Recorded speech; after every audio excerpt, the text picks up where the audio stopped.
Hey everyone, welcome back to A Life of KG. So today on the show, I have Lisa, and Lisa is part of my mastermind, and I've been working with her over the last few years since COVID in my membership, and she's doing incredibly well. So I really wanted her to come on and give us hints and tips because she has two salons and she has a training academy.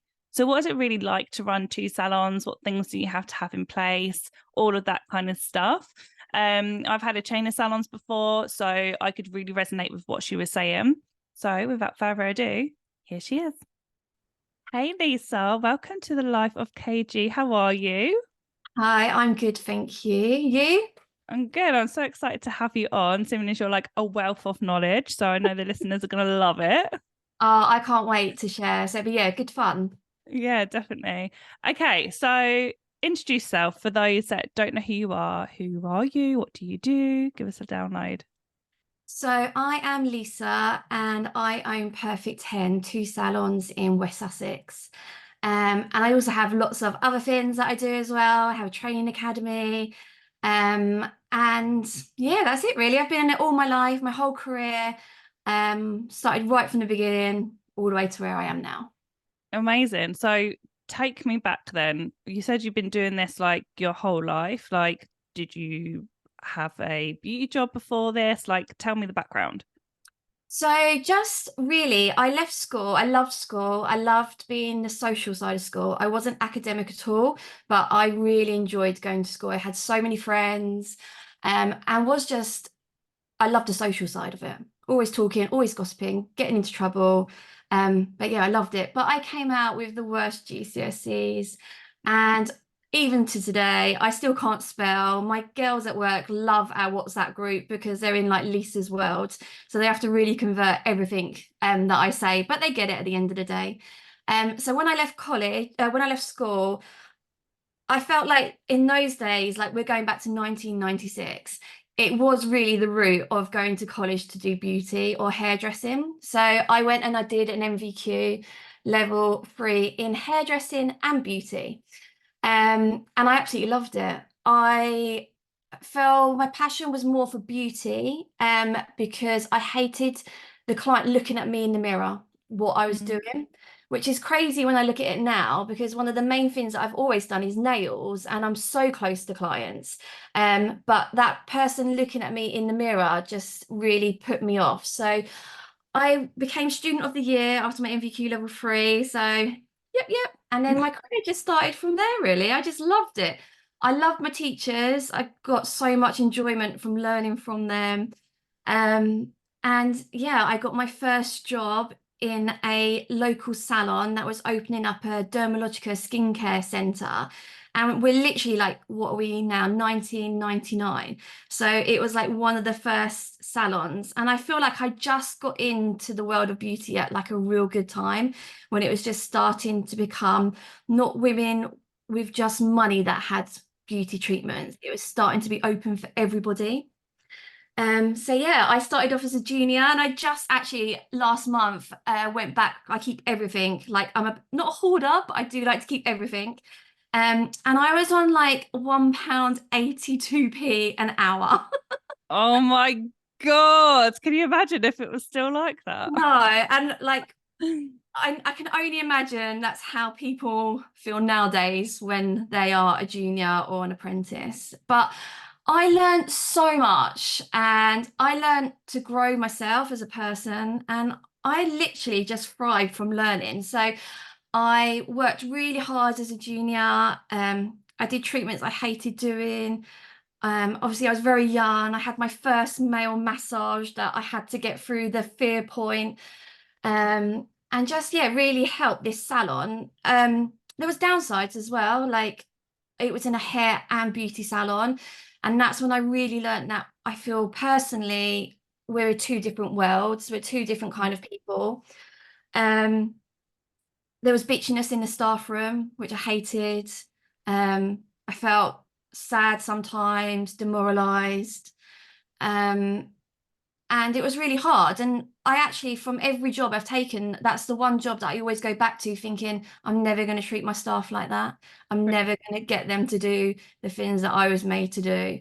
because there just wasn't the support from everyone, where I think I've built a team that we support each other. So from there, my story just goes on, because don't forget, I'm getting older. So I did lots of different salons, did hotels, spas, even worked for myself, even being young, mobile, care homes. Um, and then I decided I split up with my boyfriend at the age of like 20, heartbroken. So I thought I'm going to go and live abroad. So I went to Gran Canaria for 3 years, and Did you? yeah, I didn't know that. yeah, 3 years enjoying the sunshine. And yeah, I worked in a spa, an amazing hotel spa there, got myself a job. And then after that, I got a moped and went around and did people's nails, and I loved it. Oh my God. I had no idea. How have I been working with you for all these years and didn't even know that? I love that. Yeah, so, and obviously I kind of look back at that now and I see that as like my university years. So I then got independence and had to like pay my own bills. And obviously I was living the life in the sunshine and a bit of a party world. But yeah, I felt like that was like my uni years. So yeah, I learned again different skills out there. And then I came back, my mum wasn't very well, and I came back and I was like, really realized what family was about and that I wanted to be home. So I then set up for myself just in my mum and dad's garage. And looking back now, how on trend was I? I had this beautiful garage conversion to myself that had a nail bit, a beauty area, and a spray tan room. Like, how lucky was I? I'm like so lucky because everyone was actually die for that right now. I know. And that is like where my real journey of perfect 10 started. Wow. So let me ask you something. If you could like, obviously you love your salon, so I mostly know the answer to this. But is there any times where you're like, I wish I just had my garage back? Oh, 100 times, 100%. And also, I feel like now, like when we've gone through so much over the last few years, our industry, it is the biggest growing home business now, is people setting up at home. I would probably retire doing something like that, but Hmm. there is no place better than being in a salon. No, there's just not the same vibe, is it? But I do think, oh, imagine not having all that stress of all the outgoings, the staff. But obviously, then you've got to do the treatment yourself, right? So for Yeah. us, that's what the different part is. I do love doing the treatments though. I'm still hands-on. Yeah, So, you do. but and one of the main reasons I still do treatments is because I had an employee that come from another salon, and the main thing she kept on saying to the other girls is how she loved working for me because I was down with them. I understood what was going on instead of being in a office like dictating. Um, Mm. she loved the fact, and it really hit like a point on me. And I was like, actually, that's good. And I do learn problems and mistakes by doing the treatments. Um, Yeah, and I 100%. get what the girls are talking about. And if I didn't do that, I wouldn't understand them anymore. Yeah, I completely resonate with that because obviously after all the years of doing treatment too, at least I can go, right, well, this is what's wrong, or that's not what's right, or feeling what the girls are going through. Like it's I definitely think that you've got a head start if you're already a therapist or hairdresser. Yeah. Um, there is ways around that. You'd have to have a bloody good manager if you didn't. Um, but yeah, I completely agree. Oh, so obviously we was on WhatsApp last night having our little midnight debates like we do, which we love. And you obviously mentioned that your first salon was hair beauty. I've had hair salons and I've had beauty salons, and I've always said hair's a completely different industry. Why do you think that is, and what's so different? I think we're just different people to a point. Like, okay, we're all creative. But I feel like I I don't want it to say like we are in a bad way whatsoever, but Hmm. beauty is like we're calming, we're talking to clients. It doesn't, the actual atmosphere I feel is what I mean is hair and beauty don't go well together unless you can have them totally separate within a business. I feel that would be fine, but our mindset of therapists, and for me more so than anything, is that I'm all about beauty. I would find it really hard trying to manage, like I said yesterday, a group of hairdressers. And when I go and get my hair done, I feel I have a busy nail salon. And I feel that gives a bit of a hairdressing vibe, but I feel hairdressing salons are so much more bigger, bolder, crazier, busier. The hair dryers are going all the time. It's louder. Hmm. It's a hustle and bustle where I feel we're trying to go in as a calm experience. Yeah, I agree. Do you think that hair and beauty salons work together? I guess you kind of answered that because you're like, if it's two completely separate. But I remember when I started in the industry, you would have already been in the industry. So this is 15 years ago. And there was hairdressers everywhere. There wasn't salon, like beauty salons, hardly anywhere at all. It would be a hairdressers, and then they rent space within the hairdressers, and then that would be the beauty bit. And I was Yeah. always like, this isn't going to work. And actually nowadays it does seem to be more you're either a hairdressers or you're a beauty salon. But obviously over the years, there's more beauty salons now than there was 15 years ago. What do you think? I feel it works if they're kind of it has to be separate is what I feel. Just having the room in the back of a hairdresser's is not the same vibe because personally I feel like a client has to walk through all the hairdressing bit to get to that back room.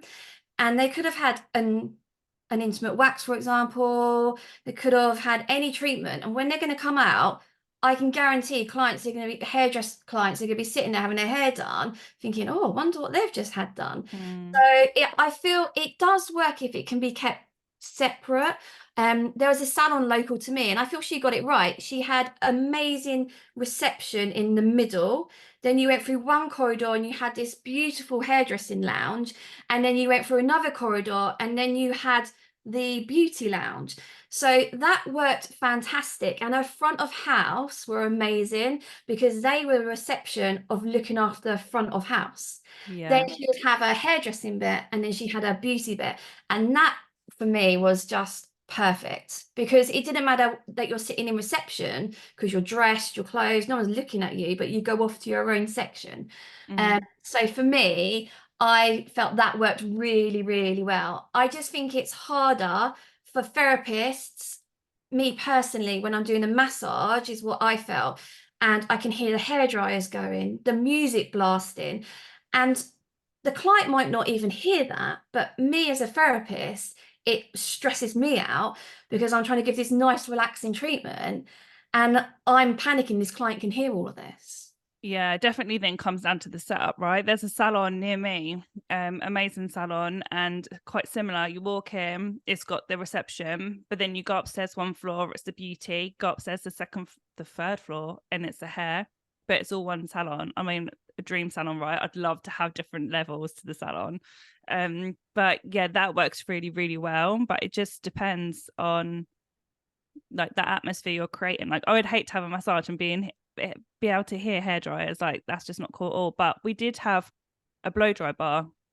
We opened up the first blow dry bar in Bedfordshire, and because it was like in and out, we had a brow station as well, and the brow station worked really well.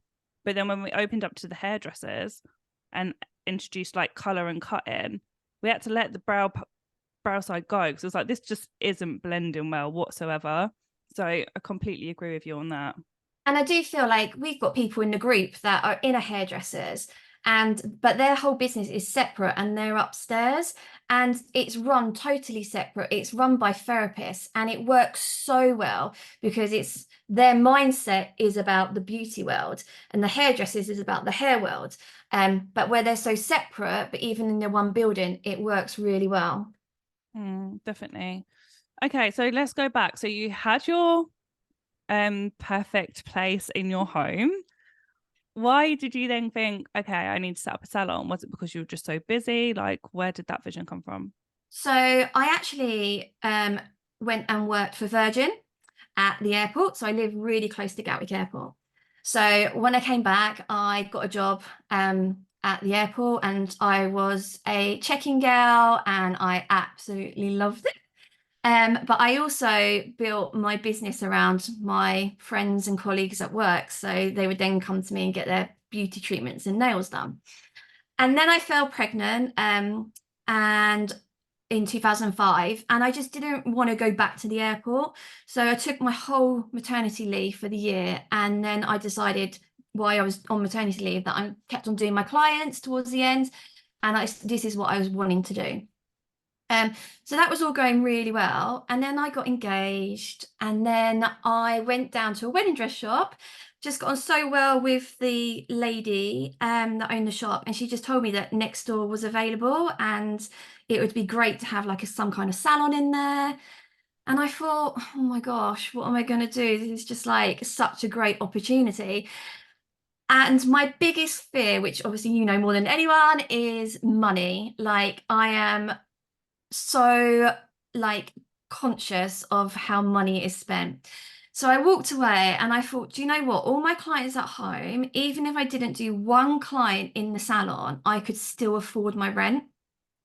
And so I might have to work at home still and in the salon, because the salon is 20 minutes, half an hour from where I live. So I can't expect clients to want to come there.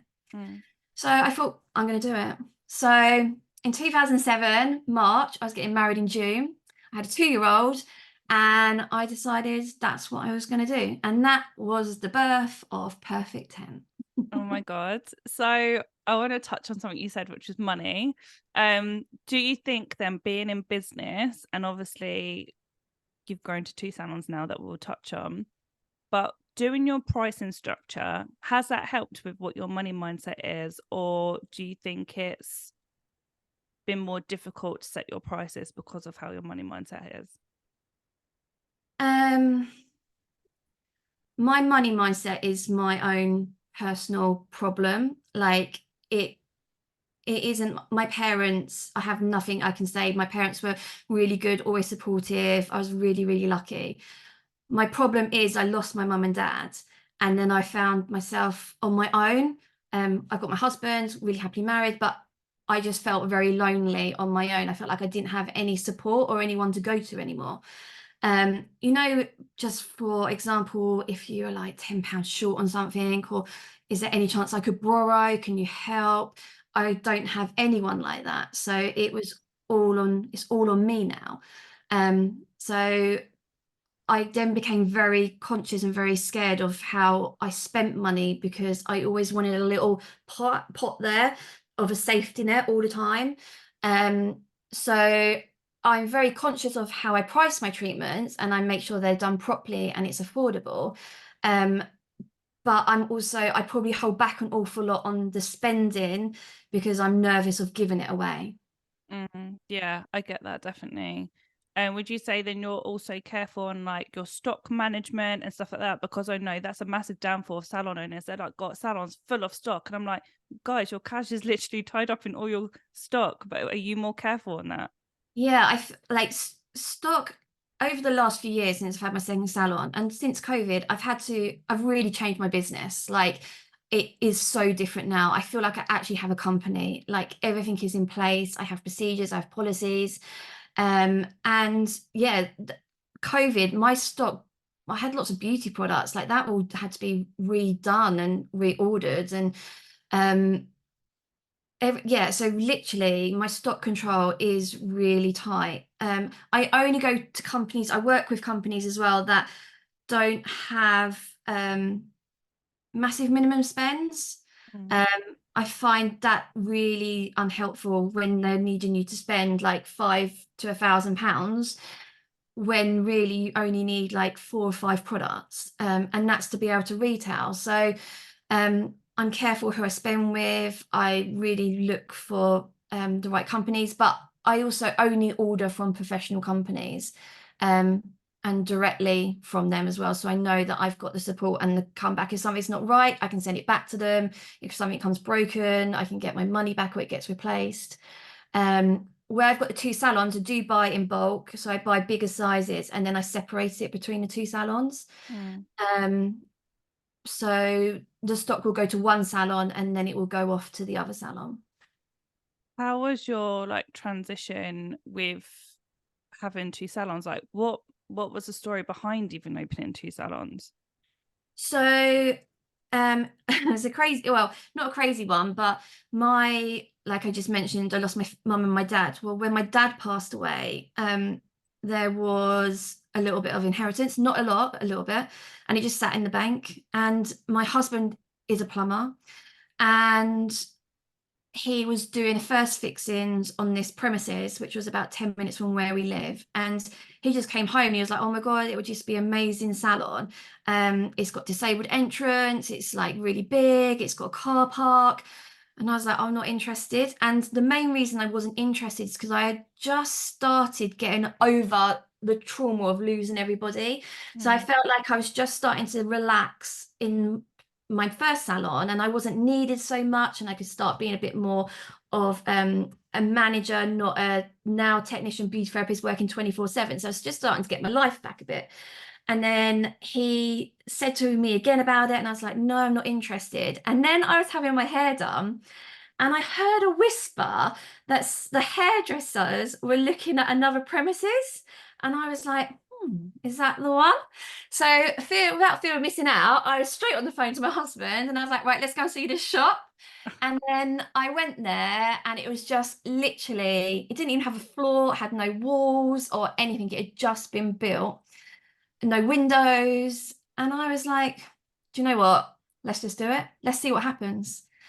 And that's where it came. So 2019 summer, I opened that, and it was beautiful. It's a beautiful, beautiful salon. It is decorated so lovely. The atmosphere in there is so calm. It's so relaxing. It's such a beautiful place to work. But COVID hit. I was going to say that's literally like so close to COVID. Yeah, COVID hit.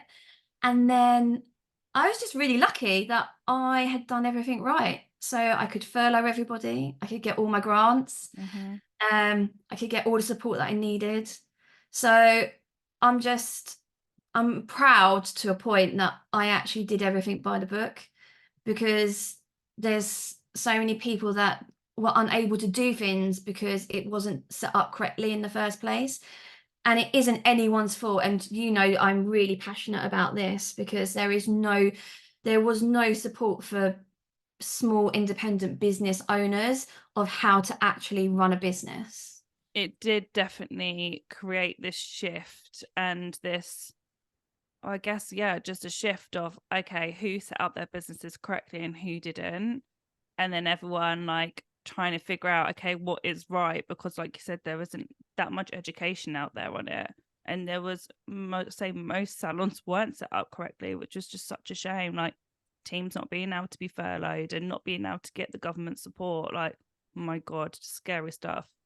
And I just don't feel it was anyone's fault, because before COVID, we didn't have the education that we have now. Mm-hmm. Like our industry stopped for 9 months. And what we learned in COVID was I learned how to actually run a business properly and correctly.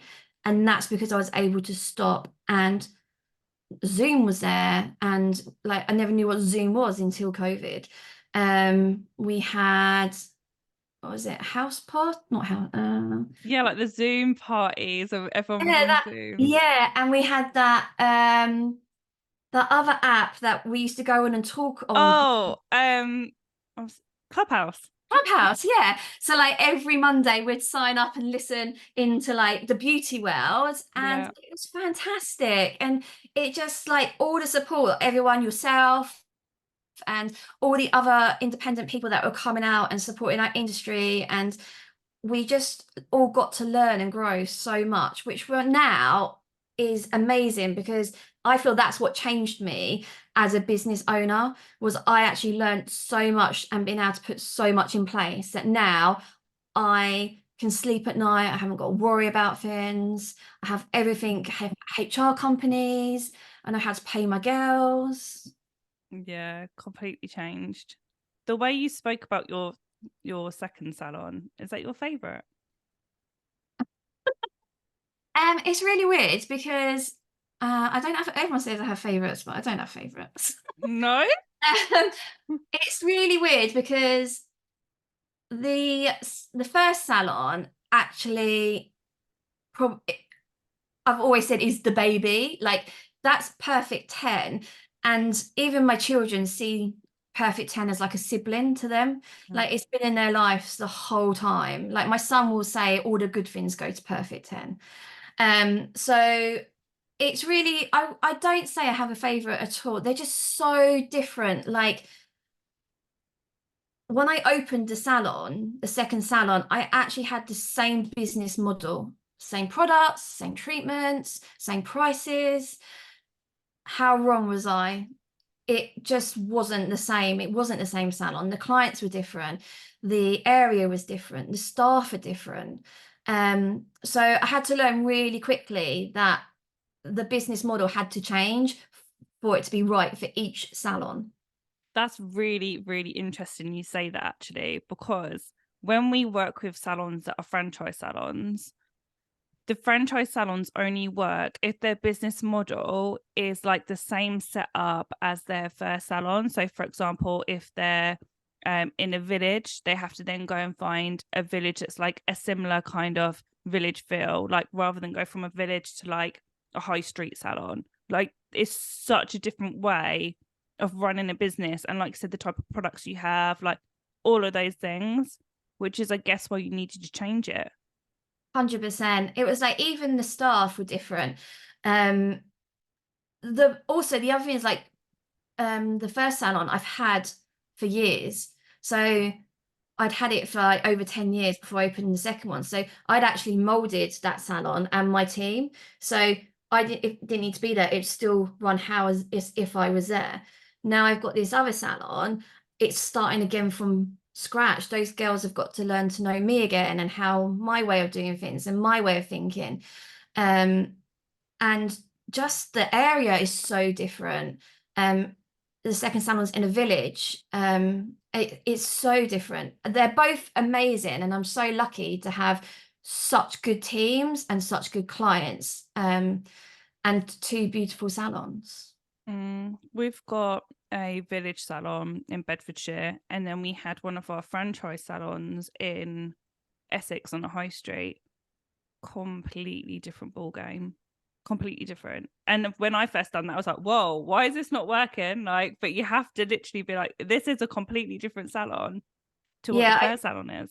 definitely. And I say to anyone that's going to open up a different salon is like start from the beginning, like literally do it as another new salon, not taking your what you've already got and just thinking it can come over, because it really doesn't. There's so much behind it that I learned from even client spend. Do you know what people want to spend? Age group of clients. In the village, I have we have lots of mums. So our weekends are really quiet in the village, where our other salons are high street and it's so busy. And that's when I need all my staff. So in fact, we're going to close every other Saturday in our village salon, because I just feel I want more of a vibe the Saturdays that we are open. I want everyone working instead of it just being slow and like just crazy. But I always say to clients, if you ever need an appointment, phone up on a Saturday in the village, because that's when we seem to always have space. Yeah, I bet your team love that they're closing every other Saturday. I know. It's good though, isn't it? I'm really excited. Like it's a trial and I'm going to see how it goes, but we have to move with the generation, I feel, and that's what everyone's wanting now. They're wanting that work-life balance, and I think to get the best out of your team, and we've got to change a little bit and look and what we can do to offer that right balance. So we'll see. Yeah, I agree. And you're extremely good at that. You're very good at changing things, like what are people needing like in this year, rather than thinking, especially I think it's so easy because we've been in industry for such a long time. Sometimes we can get stuck in our ways as therapists that have been therapists for years, or salon owners that have been salon owners for years. But what worked 10 years ago doesn't work now. And you're very, very good at changing that. I mean, we've only just changed our Saturdays to starting earlier and finishing earlier. So then if they're going out on a Saturday night, then obviously they can do that. But yeah, you're really, really good at doing that. So yeah, your team are very lucky. I'll make sure they listen to that. Yeah. We'll highlight that part of the video. What would you say has been the hardest part of having a second location? Obviously, there was all those changes, but how did you find when it comes to like management and running two different teams? Yeah, stress levels really high, because now you've got double the bills, double everything really. Um, to start off with, I didn't know whether each salon should be running independently or whether I do it as they come together, so all both salons' money goes into one pot, or do I keep them as separate? Do I keep the team separate?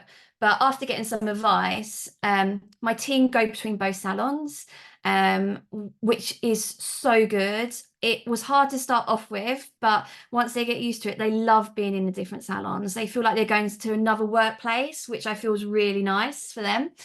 Um, the hardest thing, I think, probably was really throwing myself back into like hours and hours of work again, because you're now worrying about two of everything. Like I was that boss that wouldn't go on holiday with my family. I'd turn up 3 days later because I had to work. Um, so it's really hard. It's a difficult question because it's both salons are always going to be hard work, but the challenges the challenges are just double really, but it's getting it right. I put in team leaders. I had a team leader in each salon. Um, I then have got staff that have been with me for like 17 years. So they really are passionate about Perfect 10, and they care about the business. So I was lucky to have them as like support for me.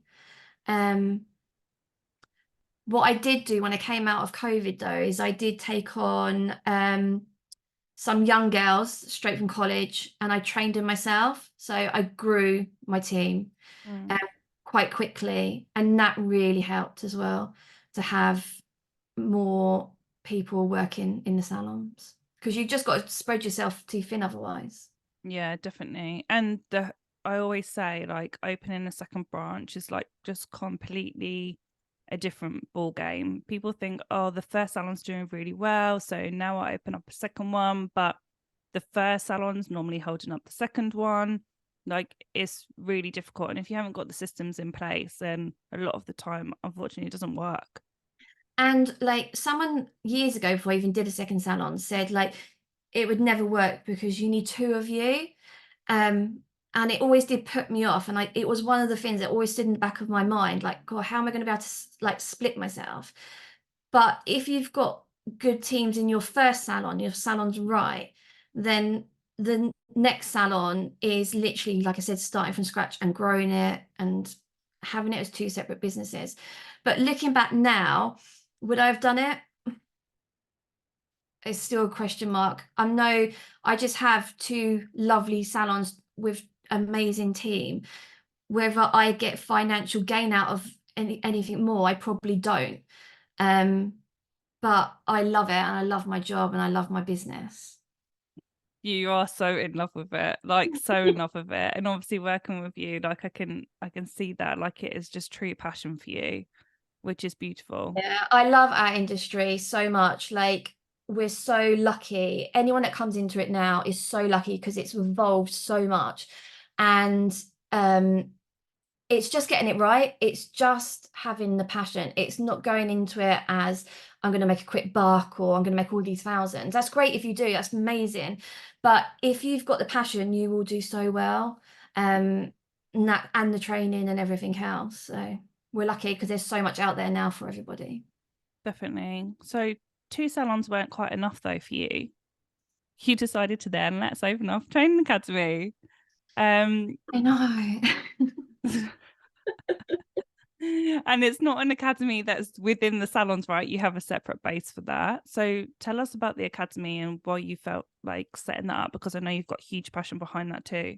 Yeah, so I felt like I've been teaching in colleges, I've done for companies, I've gone around to salons, had people come to me, and then I've gone to colleges from around the south. And what I found as like now as a salon owner is what what do I find? I find that the education is just not there anymore. And it's not this college's fault, it's not the teacher's fault.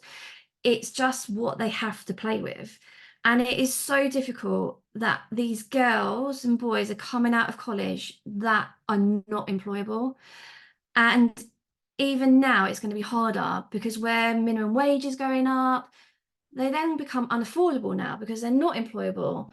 So when we came out of COVID, I really realized how lack the education was. So I took on four young girls that were qualified, but their qualification literally was on one person, and it was just one leg wax, one underarm wax, one manicure, and they didn't even know what they were doing. So I then took every Wednesday out of my salon, got all of them out of the salon. So bearing in mind, this is costing money, losing money because no one's doing any clients. And I retrained them for 4 months on everything. And they now, I've got two of them still with me. They are the most amazing therapists that I love them, and I watch them grow into these amazing, amazing therapists where clients are coming out and they're like, they've got magic hands, or the reviews are all 5 star, 5 star, 5 star. So what I then decided is I am an assessor, an IQA, an EQA, and I looked into it more and I realized I could have my own training academy that is regulated. So I knew that anyone that I was going to train would have a regulated qualification. So they would then be insurable. They would be also looked at as an employee as a real good education. But not just that, they would be employable, or if they didn't want to go and they wanted to go and work for themselves in their cabin in the garden, they would feel really, really confident about it. So I actually opened Avenue, which is in West Sussex, which is a VTCT training academy. So we teach MVQs at the moment, 2 and 3. And we also do accredited courses. Um, my my main passion is to look after every student that comes through my doors. So I am there the whole time for them. So when they just do one course, they can still contact us and we will feed back to them and help them. Every 3 months, we do an open day where they can just come in with their model and practice and help. We can help them and show them things potentially that they're just missing and losing. There's so many people that have just done, even myself, like I've just gone and done a 1 day course and got nothing out of it at all. And I've never spoken to that person again. They didn't reach out to me. And that's fine. That's absolutely great. But that's not who I am. I want to give every single person that opportunity to go out there and do what they want to do and be successful and be employable. I love that. And recruitment is so hard now. So if there's salon owners listening to this, they can send their staff to you, right? They could get someone that isn't trained and then you could literally train them up completely. Is that right? Yeah, 100%. So I'm actually just in the process of doing like a 6 month course timetable that salon owners can send their therapists to us. And we can just literally from all other salons, and we can all have like workshop days because I'm really lucky. I have always have great beauty brands behind me, and they will literally give you out 6 months of courses that you could attend. But there's no one out there for salons that don't have those big brands and have that opportunity. It's even just like learning new massage techniques, learning how to do a luxury facial instead of how can they up their treatments, up their client experience. Um, so yeah, it's definitely exciting, and I love working with like all these girls and all these therapists that come through the door. And it's really hard because people go to me, do you see it as competition? It's not at all competition. Like perfect 10, and then the salons are them, the girls that work in them are great, they work really hard, the clients love it. But Avenue is about beauty therapists that want to be good at their job and be supported. It's funny you mentioned about competition because I always remember people going to me, you're literally training everyone in your area on eyelashes. Like, why are you creating this competition? I'm like, it's really not. Like, Mhm. it's really not. I don't see that at all. Like, there's so much room for everyone within this industry. It doesn't matter how many people think, oh, it's oversaturated. It's not. There's definitely like plenty of room for everyone, and actually really proud of the fact that most people in the area have been trained by me. Yeah. I want it to, when a salon owner sees that they've been trained at Avenue, they will go, oh, I'll get them in for an interview, because they know that they've had good training. Whether that's they get the job, that's obviously down to them, but by knowing that they've come to us and we've given them the correct training and they're competent and they're able to start their journey in that salon, that's my goal. Yeah, that's so good. So we met in lockdown. Is that when we first met or connected? So I did loads of like learning and Zooms and calls and just listening. And obviously I am a major podcast fan. I love podcasts. So I was addicted to your podcasts and loved listening to all the stories and everything else. And actually, when you're driving to work, I find podcasts, yourself and some others, just so inspiring. They get me going, especially if I've got a team meeting. I just listen to something and feel, oh, I'm going to throw that one in there. So I definitely recommend it to anyone to like listen to podcasts, because it really does help when you're driving, and when you're coming home, it helps relax you as well. So, but yeah, I met you in COVID. And like I said before, I am quite funny with voices, so I have to like the voice to be able to like take it in. So yeah, it was fine. So I met you, and then I joined your CCC, and then for me, more than anything, to be really honest, I just needed to be around other salon owners. Um, I like in the group, I know so much and I give so much out to everybody. And for me, it's being in a community and knowing that actually, it's like I say all the time to like our girls in the group, is doesn't matter how long I've been doing it for, I still have your problems. Yeah, 100%. Because you're part of the mastermind now as well. We're like Yeah. 8 or so months in, and we've been away and we've had in-person days. And I do think it doesn't matter how long you've been in this industry. Like, we always do have similar problems. Yeah, 100%. And we still all learn from each other. I keep going on. I love learning. I like literally will learn from every single girl, whether they're at home or have 2, 3 salons, etc. So, but we still have the problems of the people that are sick. We still have the problems of the no-shows. We still have the dreaded VAT bill. Yeah, it's good to be around other like-minded people. That's the biggest thing about it.